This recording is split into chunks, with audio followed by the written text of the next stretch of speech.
नमस्कार दोस्तों, मैं हूँ दिलीप परमार और आप देख रहे हो HDJ नॉलेज चैनल। दोस्तों, आपने ज़िंदगी में एक बार तो ज़रूर सोचा होगा कि अगर हमारा रुपया $1 के समान होता है तो क्या होता और इससे हमारी ज़िंदगी पर क्या असर पड़ता। दोस्तों, एक ज़माना था कि हमारे नेता चुनाव में वादा किया करते थे कि अगर हमारी सरकार बनती है तो हम $1 को $1 के समान कर देंगे, पर ऐसा कुछ नहीं हुआ। आज हमारा रुपया कमज़ोर होता गया और डॉलर उतना ही मजबूत बनता गया। दरअसल आज हम देखने जाए तो डॉलर की कीमत तकरीबन ₹82 तक पहुंच चुकी है। पर यह कुछ सालों की बात नहीं है। जब से हमारा देश आज़ाद हुआ है तब से हमारा रुपया कमज़ोर ही होता है।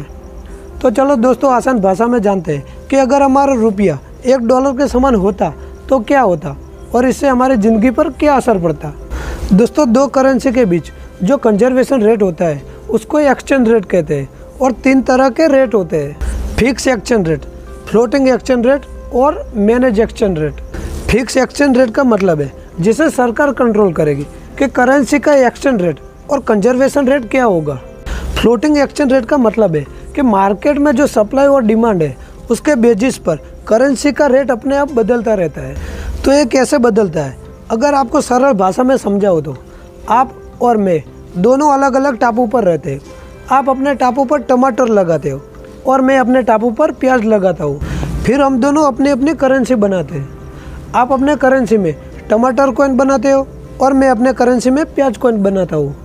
अगर आप 100 कॉइन बनाते हो तो आपके पास 100 टमाटर कॉइन है और मैं 100 कॉइन बनाता हूँ तो मेरे पास 100 प्याज कॉइन है। तो टमाटर और प्याज की कीमत सेम है, तो मतलब कि 1 टमाटर कॉइन इक्वल 1 प्याज कॉइन।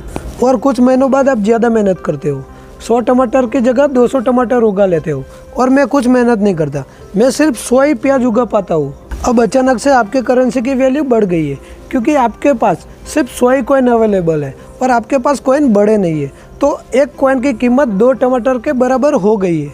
समझने लगे दोस्तों ये कैसे काम करता है। मान लो आपने 100 टमाटर की जगह 1000 टमाटर उगा लिया और आपने पूरा का पूरा पिज़्ज़ा बनाना भी सीख लिया। अब तीसरा आदमी इस टापू से गुजरता है और देखता है कि एक टापू पर सिर्फ प्याज मिलता है और दूसरे टापू पर पूरा का पूरा पिज़्ज़ा मिलता है। तो दरअसल दोस्तों, वो तीसरा बंदा इस टापू पे ज़्यादा जाना पसंद करेगा। तो आप उससे कहते हो कि अगर आपको हमारा पिज़्ज़ा खरीदना है तो आपको हमारी करेंसी से ही खरीदना होगा। तो सबसे पहले वो आपका टमाटर कॉइन खरीदेगा। अब आपके टमाटर कॉइन की कीमत अपने आप बढ़ जाएगी। अब वो सोचेगा कि मुझे और पिज़्ज़ा खाना है तो मुझे और टमाटर कॉइन की ज़रूरत पड़ेगी, तो सबसे पहले वो टमाटर कॉइन खरीद कर रख लेगा। अब जाकर वो 4 लोगों को बोलेगा कि इसी टापू पर टमाटर कॉइन से पिज़्ज़ा मिलता है, तो वो 4 लोग पिज़्ज़ा खाने के लिए टमाटर कॉइन खरीद लेंगे। तो उसी तरह उसकी डिमांड बढ़ेगी तो उसके साथ उसकी वैल्यू अपने आप बढ़ जाएगी, जैसा हर चीज़ के साथ होता है मार्केट में। इस तरह दोस्तों, डिमांड और सप्लाई ऊपर नीचे होने से करेंसी की वैल्यू ऊपर नीचे होती रहती है। आज के दिन हर कोई डॉलर को खरीदना चाहता है, तो इसी कारण है कि डॉलर की कीमत इतनी ऊपर है। अब समझते हैं मैनेज एक्सचेंज रेट। कुछ देश कहते हैं कि मार्केट के सप्लाई और डिमांड पर करेंसी की वैल्यू को बेसिस चेंज पर होने रहने देते हैं, पर एक लिमिट तक। हम एक ऐसी लिमिट तय करेंगे कि हमारे करेंसी 1 से 3% से ज़्यादा गिर न सके, उसको मैनेज एक्सचेंज रेट कहते हैं। पर रियलिटी में बहुत से कारण हैं जिसे करेंसी की वैल्यू ऊपर नीचे होती रहती है। अनएम्प्लॉय रेट, इन्फ्लेशन रेट, जो एक देश का GDP कितना है, वो कितना मैन्युफैक्चर कर रहा है और वो कितने प्रोडक्ट एक्सपोर्ट कर रहा है, उसका इंपोर्ट कितना है, सारी चीज़ों का फर्क पड़ता है देश के करेंसी वैल्यू पर। दोस्तों, अगर आप जानना चाहोगे तो 1947 में हमारा देश की करेंसी फिक्स हुआ करती थी। तब सही में $1 $1 के बराबर हुआ करता था। तो आखिरकार हमारा रुपया इतना गिरा क्यों? तो दोस्तों, 1950 में हमारी सरकार ने बहुत सारा पैसा खर्चा किया देश के डेवलपमेंट पर उतना पैसा कमाया नहीं। तो सरकार ने बहुत सारे लोन लिए बाकी देशों से और उस लोन को चुकाने के लिए पैसे थे नहीं, तो सरकार ने अपनी करेंसी को डीवैल्यू कर दिया। तो ये कैसे काम करता है? मान लो मैं आपसे $100 उधार लेता हूँ और सारा का सारा खर्चा हो जाता है, तो मैं आपको लोन कैसे चुकाऊँ, क्योंकि मेरे पास तो पैसा है ही नहीं। पर ये बात ध्यान रखिए दोस्तों, मैं रुपये को कंट्रोल कर सकता हूँ क्योंकि मैं भारतीय सरकार हूँ और मैं पैसे को प्रिंट कर सकता हूँ। अब मैं और पैसा प्रिंट करूँगा जिसकी और सप्लाई बढ़ेगी और पैसों की सप्लाई बढ़ेगी तो करेंसी की वैल्यू खुद नीचे गिरेगी। और मैं इस तरह से पैसा प्रिंट करूँगा कि पहले जो $1 की वैल्यू थी वो अब जाके 10 रुपये की वैल्यू हो जाएगी। अब इस हद तक डिवैल्यूएशन हो गई कि पहले मेरे पास जो 25 रुपये थे अब जाके वो 250 रुपये के बराबर हो गए हैं। तो इसमें से मैं आपको 100 रुपये लौटा देता हूँ और कहता हूँ कि लो आपके लोन की कीमत, और मैंने आपका कर्जा चुका दिया। तो भारत सरकार इस तरह से करती है करेंसी की डिवैल्यूएशन। उसके बाद 1960-70 आते आते भारत को जंग का सामना करना पड़ता है चीन और पाकिस्तान के सामने। इसमें देश को भारी इकोनॉमिक लॉस होती है, तो बाकी देशों से लोन लेना पड़ता है और भारत की इकोनॉमी बूस्ट करने के लिए फॉरेन इन्वेस्टमेंट की ज़रूरत है।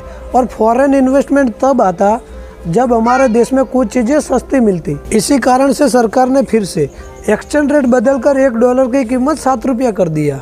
सरकार खुद से करेंसी की वैल्यू कम करती है अपनी मन मर्जी से सप्लाई बढ़ाकर, तो उसको डिवैल्यूएशन कहते हैं। और जब एक्सटर्नल फैक्टर की वजह से करेंसी की वैल्यू कम हो जाती है तो उसको डिप्रिसिएशन बोलते हैं। इसके बाद देश में प्रधानमंत्री की मौत होती है तो फॉरेनर का विश्वास कम होता है। तो 1990 आते आते डॉलर की कीमत तकरीबन 18 रुपये तक पहुंच जाती है। आपके लिए फॉरेन में वैकेशन मनाना आसान हो जाता। आप अमेरिका या यूरोपियन देश में छुट्टी मनाने जाते तो लाखों का खर्चा कुछ हज़ारों में ही हो जाता। बड़े अच्छे से लग्जरियस वैकेशन मना पाते। अब कोई भी ब्रांडेड चीज़ खरीदते हैं जैसे कि आईफोन, तो उसकी कीमत सिर्फ 1000 रुपये हो जाती और इम्पोर्ट प्राइस बड़ी सस्ती हो जाती। हम पेट्रोल जो महंगे भाव में खरीदते हैं वो भी सस्ता हो जाता। हमारे देश के युवा बाहर पढ़ाई के लिए जाते हैं वो भी सस्ता हो जाता। पर ये रियलिटी नहीं है दोस्तों।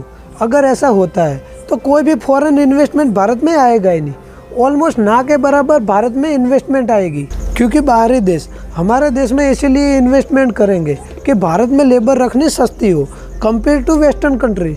वो कंपनी सोचेगी कि अमेरिकन एम्प्लॉयर को $35,000 देना पड़ रहा है और वो भी इंडियन एम्प्लॉयर को देने लग जाए, तो फिर वो सोचेंगे कि बाहरी देश में जाके इन्वेस्टमेंट करेंगे जहाँ पर और सस्ते लेबर मिले। अगर हमारे देश की बात करें तो जीडीपी का 60% हिस्सा आता है सर्विस सेक्टर से, और सर्विस सेक्टर 32% एम्प्लॉय प्रोवाइड करता है। तो सर्विस सेक्टर है क्या? तो ये बनता है आईटी सेक्टर से, जो बाहरी कंपनी ने भारत में आके ऑफिस खोल रखी है। बाकी आईटी सेक्टर में जो लोगों को एम्प्लॉयमेंट देकर रखी है उनके लिए ये चीज़ मेंटेन करना बहुत महंगा हो जाएगा। अगर $1 $1 के बराबर हो जाता है तो, और भारतीय लोगों की सैलरी ज़्यादा होती है तो ये लोग अपनी कंपनी शट डाउन करके चले जाएंगे, जिसमें ज़्यादा नुकसान हमारे देश का होगा, क्योंकि इस हद तक बेरोजगारी फैलेगी कि भारत सरकार को इसे मेंटेन करना बहुत मुश्किल पड़ जाएगा। और जितने भी लोग आईटी सेक्टर में एम्प्लॉयर है वो सब बेरोजगार हो जाएंगे और देश में भारी इकोनॉमिक क्राइसिस होगा। इस सिचुएशन को देखकर एक इम्पोर्टेंट सवाल खड़ा होता है कि हमारा रुपया को ज़्यादा मजबूत बनाकर देश का फायदा होगा या रुपया को कमज़ोर बनाकर देश का ज़्यादा फायदा होगा। तो देश के लोगों के लिए क्या सही होगा, एक स्ट्रॉन्ग रूपी या वीक रूपी? इसका जवाब देना इतना आसान नहीं होगा दोस्तों। आमतौर पर जो कंट्री एक्सपोर्ट ज़्यादा करती है वो अपने करेंसी को वीक रखना ज़्यादा प्रिपेयर करती है। जैसे कि चाइना हो गया, ज़्यादातर मैन्युफैक्चर चाइना में ही होती है, तो चाइना चाहता है कि मेरे करेंसी वीक ही रहे, जिससे दुनिया के देश वहाँ पे सस्ता सामान खरीद पाए। बाकी देश जो इंपोर्ट पर ज़्यादा निर्भर है वो चाहता है कि मेरी करेंसी स्ट्रांग ही हो। अगर मेरी करेंसी स्ट्रांग होगी तो बाकी देशों से सामान खरीदना सस्ता पड़ेगा। आज के दिन हमारा इंडिया बहुत सारा तेल खरीदता है मिडिल ईस्ट कंट्री से। अगर हमारा रुपया स्ट्रांग होता तो तेल खरीदना सस्ता होता।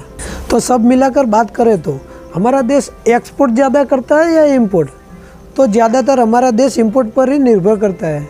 अगर हमारे देश के इम्पोर्ट की बात करें तो $514 बिलियन इम्पोर्ट है और एक्सपोर्ट सिर्फ $330 बिलियन ही है। लेकिन हमारा इंडिया एक अलग पोजीशन पर है, क्योंकि हमारे जीडीपी में ज़्यादा ग्रोथ आती है तो सर्विस सेक्टर से आती है, और सर्विस सेक्टर ज़्यादा रोजगार प्रोवाइड भी करता है।